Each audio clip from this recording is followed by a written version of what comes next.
Okay, so welcome to our final interview of the year. Very, very great pleasure to introduce the Rollettes.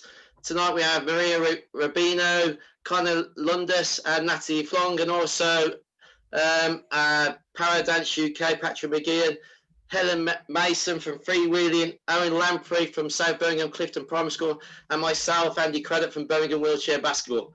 So I'm going to hand over to these guys to say hello to everybody, and we'll crack on with our Christmas special. Over to you, Owen. Hi, I'm Owen Lamprey, Health and Wellbeing Lead at a large primary school in Birmingham in England, and heavily involved in school games, including inclusive school games as well. So delighted to see such a brilliant representation of dancers from around the world. Looking forward to it. Over to you, Helen. Hi, I'm Helen Mason. I'm a freelance dance artist in Birmingham in the UK, and I run Freewheeling, which are an inclusive dance group. Thanks, Helen. And Patrick? Hi, I'm Patrick McGeehan, Chief Exec of Paradance UK. We're a national governing body and charity for inclusive dance and paradance sport. Okay, so welcome the Rollettes. Maria, over to you. All right. Hi, I'm Maria. I'm in Monterey, California. I'm an original member of the Rollettes dance team and a certified personal trainer. Fantastic. So Connor, over to you.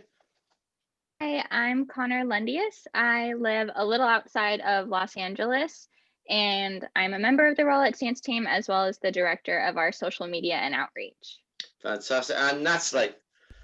Hi, I'm Natalie. I am a member of the Rollettes dance team since 2019, and I also run the Rollettes Twitter account.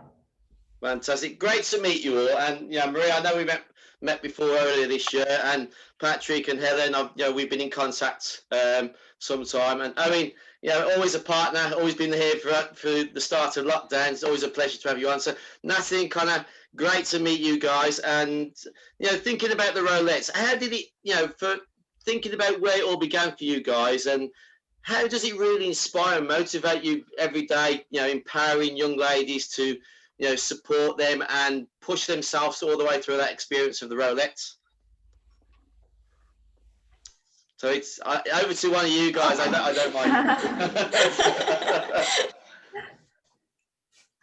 Sorry, what was the question? One more time. Well, obviously, you talk about empowering women and the amazing experience that the Rolex give to so many young people and young girls and young women, supporting them through their hardships. How does it inspire you yourselves? I mean, empowering all the other women is one of the best motivators for me. Definitely, just seeing girls that we've met maybe 2-3 years ago and watching how much they've blossomed since just being a part of our community and being a part of our family really motivates me a lot to see them. I don't know, how about yourself? Yeah, I know this year especially, it's been hard. We are used to traveling every month and meeting so many new people and seeing familiar faces around the US with our performances. And this year we didn't get to experience that, but I think it's been really special and even more empowering for us to continue to meet girls via social media or other virtual platforms. And just seeing that they're going through some of the same things that we're going through and being able to support each other, even if it's not there in person, has really been incredible for us this year. So it's been the thing that's been able to, I think, keep us all going for sure. Would you agree with that, Natalie? Yeah, definitely. Like at first, I think the switch to virtual was kind of jarring for all of us. We didn't really know how to proceed, but then once we got in the groove of doing things on social media and hosting these Zoom events and other events for girls around the world, it's definitely helped a lot during the pandemic. It's definitely helped me, just to have this sense of community, even if it is virtual. Fantastic. I mean, I was looking at statistics, and you're looking at people in the world now with disabilities, and we're probably past the 2 billion mark, which is 37.5% of the world population. And there's 36 million women in the US alone with a disability. I mean, how does that really impact on yourselves in the US? I think for me, sorry if anyone else was going to say go for something. it. Go Go for ahead, it. Nat, go ahead. So for me, I am actually surprised to hear that number. I don't know about you guys because, so I don't know if you guys might know, but for people with spinal cord injuries, 80% of the people are male. So for me, when I was first injured, it was hard for me to find that community of disabled women. So I love that, you know, we kind of have that now, a space where disabled women can go and, you know, meet each other and really connect. So, you know, I'm kind of excited for what the future will bring in terms of, you know, bringing the disabled community together. Fantastic. I mean, you talk of yourselves as a sisterhood, and I was looking through yesterday through the Rollettes, and obviously Chelsea's now started Boundless. Is it Boundless? The Boundless Babe Society.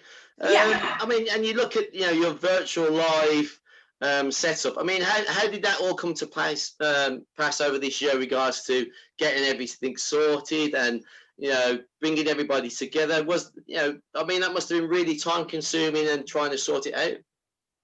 Yeah, so the Boundless Babe Society actually came into fruition because a few years ago, it's how I actually kind of really started to get involved with the Rollettes. They had a very small mentorship program, and it was just a direct pairing with a Rolex team member and another individual. And so there was only 6 of us at the time, and we realized that there was a greater need, and there was countless women out there that also wanted that mentorship, that connection, that constant communication with people who are just like them.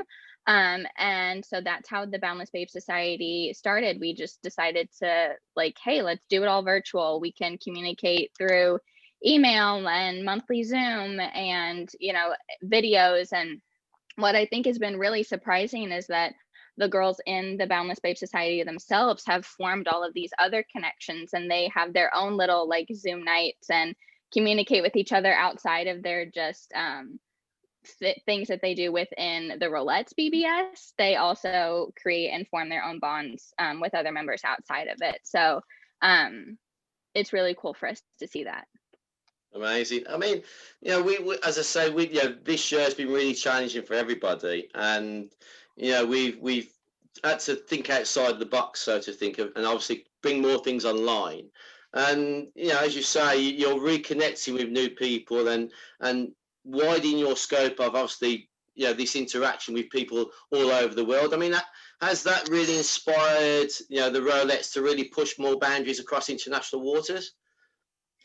It really has helped us stay more connected than ever before, especially with all the international girls. Our biggest challenge, of course, is figuring out the time difference, but some of them will stay up till 2-3 o'clock in the morning just for a Zoom hangout. It's worth it to them for one night a month to just connect with other women who get it. And I honestly feel like even though it was an adjustment, we're more connected with women worldwide than we've ever been before. Fantastic. Obviously, we've got Helen Mason from Freewheelin and Patrick from Para Dance. I'm going to hand over to those guys because obviously, dance is so important for our groups in the UK and obviously yourselves in the US. But I thought it would be great to have that kind of conversation. So, Patrick and Helen, if you've got any questions for the Rollettes, please, this is your time to jump in and carry on with it. So I'm going to leave you two for 2 minutes. Over to you guys. Great, thanks, Andy. Cheers. I think for me, for us, we talk about dance as 3 doorways. You do dance for social, for creative, or competitive reasons. And we're seeing a growing development around para dance sport and that competitive element and engaging in that area. Is that something that you're seeing over in America at the moment? We competed a couple years ago, and it was so much fun to actually have the chance to compete. Other than that, I haven't seen too much competitive dance except for maybe para ballroom dancing. I don't know if either of you two have seen anything. No, I think we've never met another like wheelchair dance team in the United States. So as far as we know, we're the only one. There are many other like wheelchair dancers that we meet. And like Maria said, I think para dance in terms of ballroom dancing is bigger here in the US. Yeah. But of course, you know, dance is our one love, and it's the thing that we continue to always do. So I know that we really hope in the future to make wheelchair dancing bigger in the United States and more relevant. Brilliant. Helen, do you have a question? Otherwise, I'll just keep throwing. I think my question would be, so with freewheeling, we've obviously, same as you were saying, we were kind of going online, and that was a bit tricky to begin with. And I don't know if you've been doing like your workshops online as well, in like your dance classes. And I found that after a while, it like it's tricky, isn't it, to engage with people online in the same way that you would do in a hall or a sports hall or something like that. Have you found that you've learned different ways of sort of teaching or delivering or engaging with people specifically because you've been online? Yeah, so I have been for a few months now, quite a few months now. Chelsea, our founder, and I, every week we switch back and forth and we do a virtual dance class. And so that has definitely been a journey for me. I've been choreographing since I was a teenager, so I was used to teaching and choreographing and doing that whole process. But I think shifting it over to virtual is something that's completely different. It's awkward sometimes, if you ask me, because everyone doesn't like want to chime in, and because they are afraid of like talking over each other and picking up, not like sharing the microphone. So I think it can be really awkward at times, but we do lots of like thumbs up and shake your head if you're okay to move on. But I think it's just also made me realize how important communication is, because when it's virtually, sometimes the cameras, like my right is not my right, so it's really difficult for them to learn just based on like the visual. So I have realized how important communicating that choreography can actually be, especially when you're teaching just through a computer screen. It's been really fun.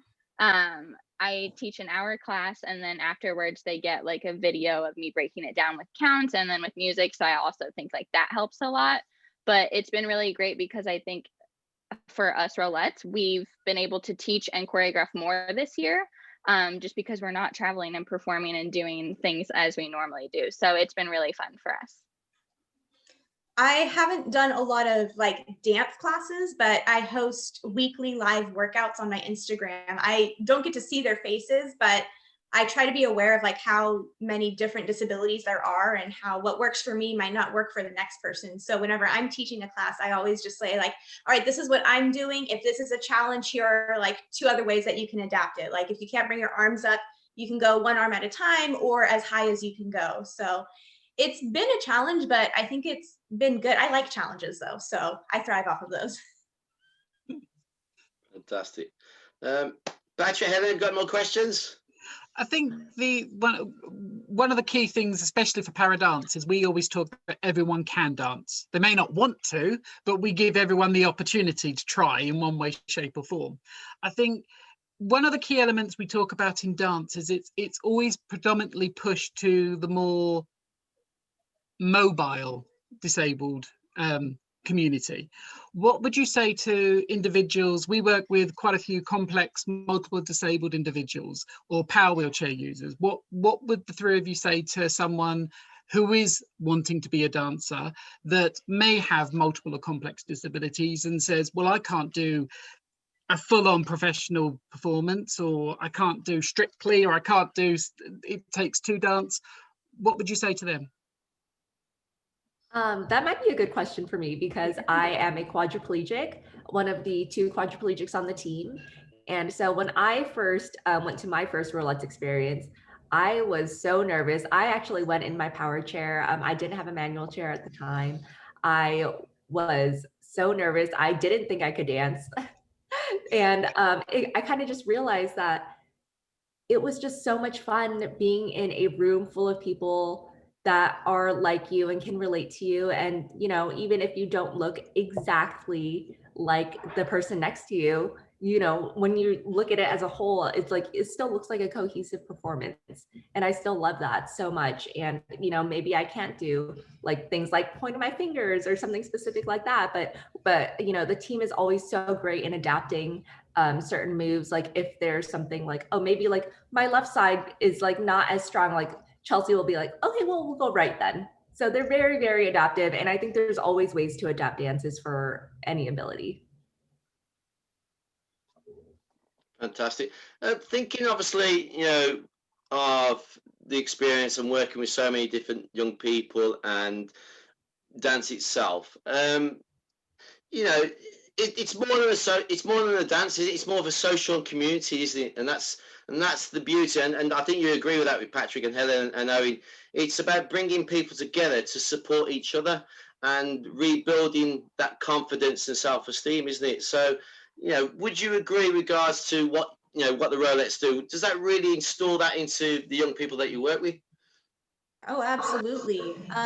When I first joined the team, it was when the team first started, and I was only 5 months injured. So I was still figuring out how to relive life.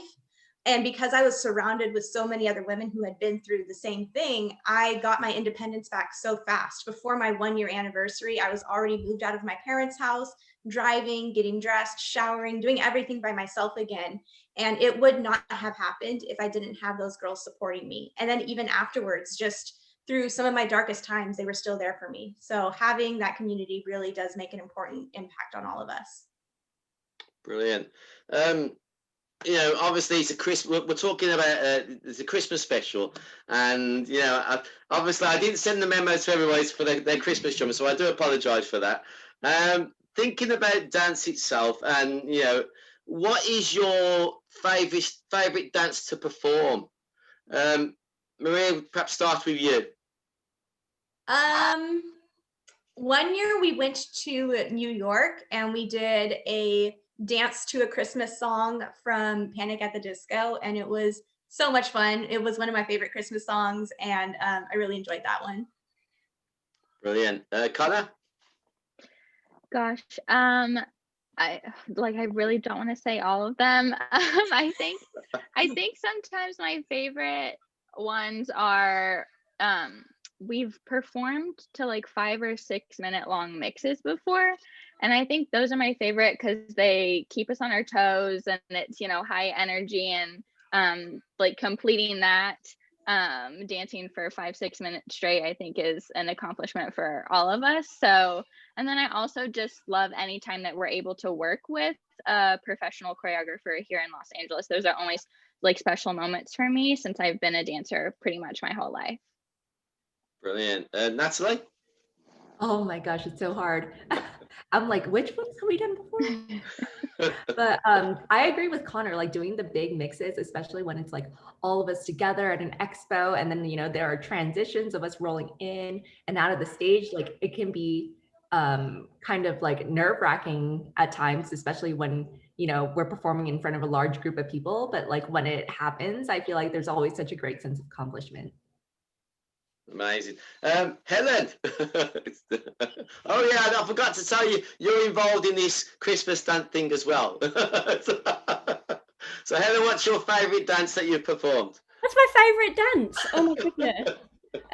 Well, it's tricky because as a dancer and then as a teacher, so as a teacher of my group of freewheeling, I'd say that I probably most enjoyed, you know, experiencing them perform at probably the national championships, which Patrick will know about. They did a Missy Elliott dance, and it was full on street routine. It was sassy. They were getting their clicks on. There were hair flicks going on. I just love that as a teacher because they were so, it's the most confident I've seen them perform, and that as a teacher is like, tick, job done. Do you know what I mean?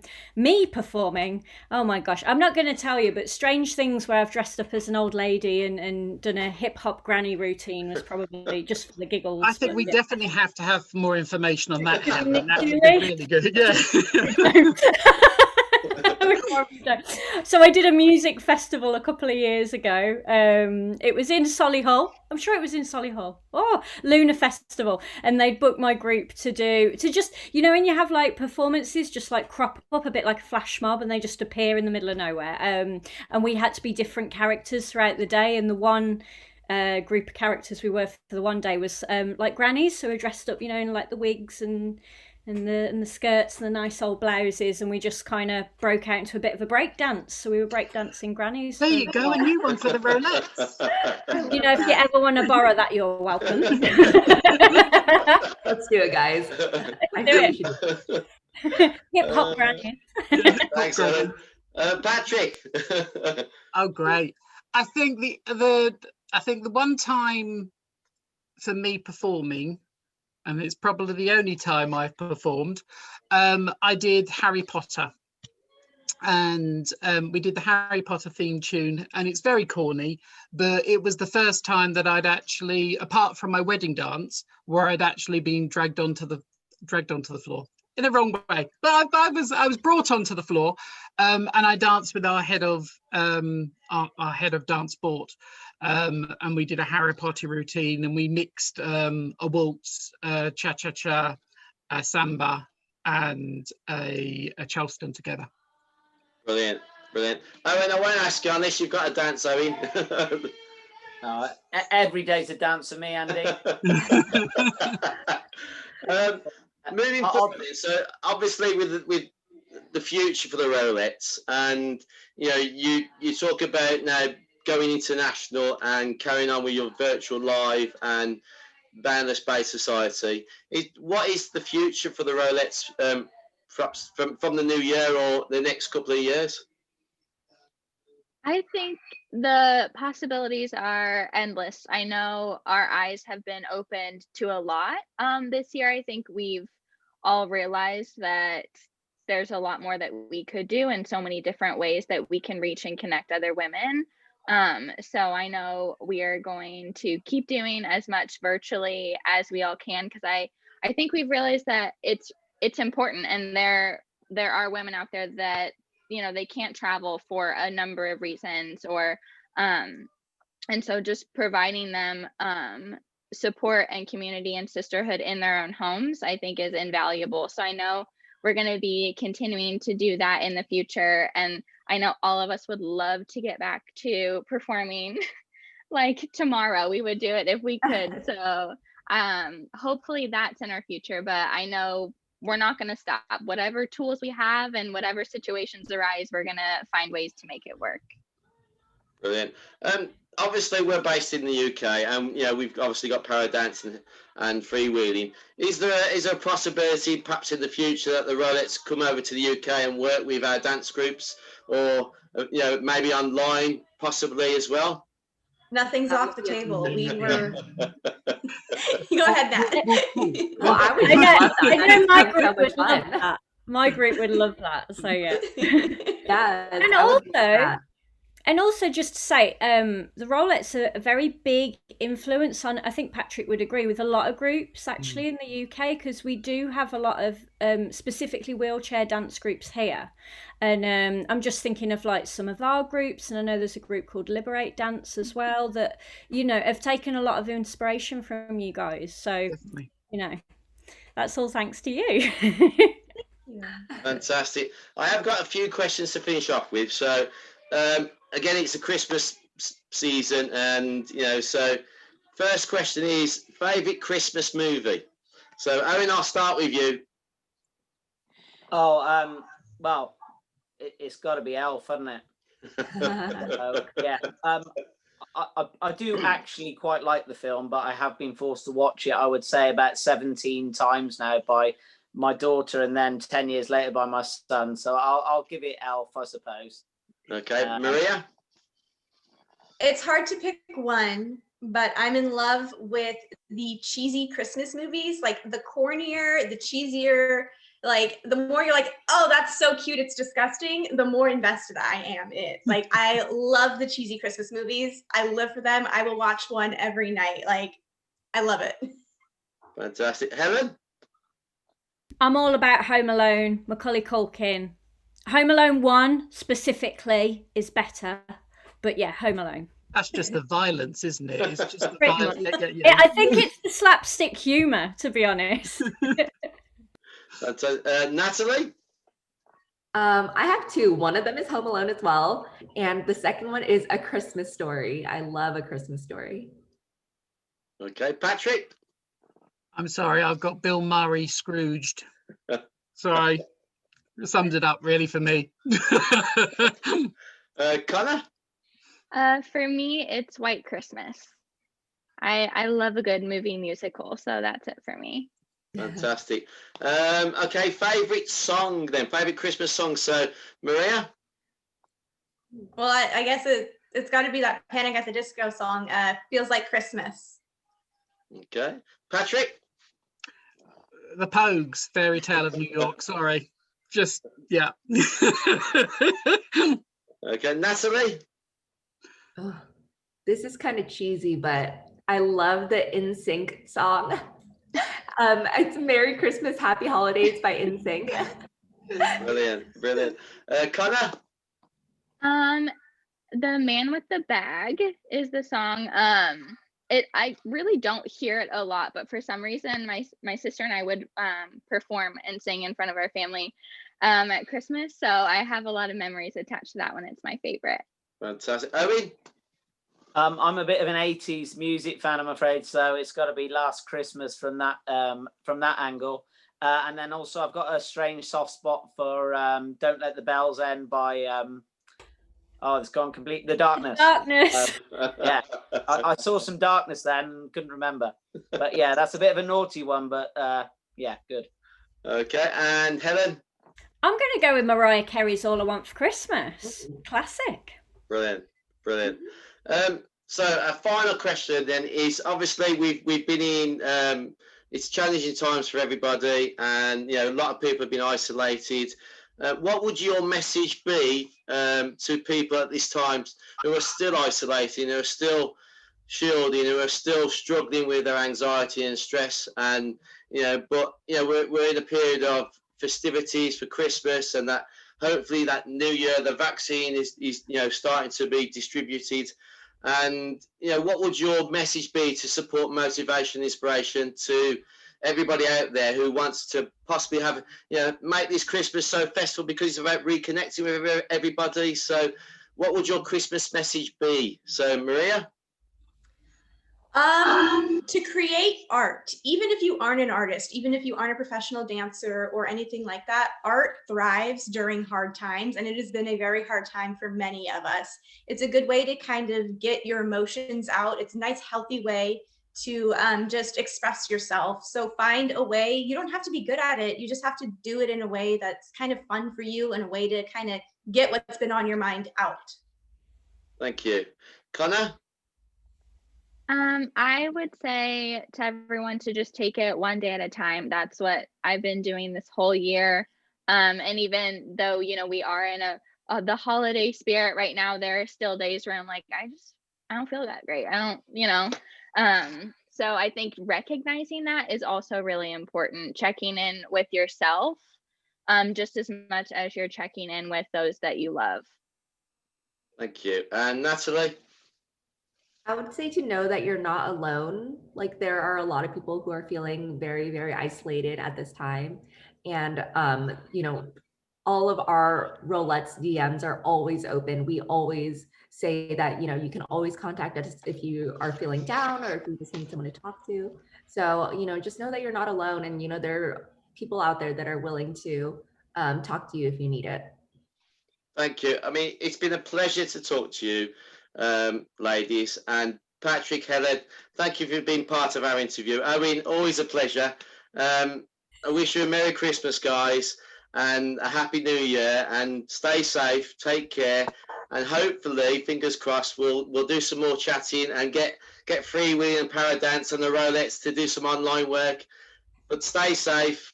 Thank you so much. I'll send the video over to you. See you soon. Take care. Bye-bye. Merry Christmas Merry Christmas. Merry Christmas. Bye.